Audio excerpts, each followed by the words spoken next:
της αποθέωσης για τους νικητές, για τους τριαμβευτές αυτής της ποδοσφαιρικής σεζόν που ολοκληρώνεται ιδανικά για τους ερυθρόλευκους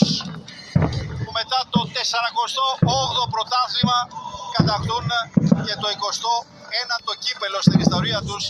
το 19ο double, κερδίζοντας με 2-0 τον Όφη σε αυτόν τον τελικό στο Ολυμπιακό Στάδιο της Αθήνας, 35 χρόνια μετά από την νίκη με 4-2 κόντρα στους κριτικούς. Και πάλι τα μεγαλικά ψηλά πάνω από το Ολυμπιακό Στάδιο της Αθήνας και η στιγμή της αποθέωσης για τους τριαμβευτές, με το τρόπο να πηγαίνει και στα χέρια του αρχιτέκτονα αυτής της πολύ σπουδαία σεζόν, του Χωσέ Λουίς Μεντιλίβαρ, που μπόρεσε να δημιουργήσει ένα σύνολο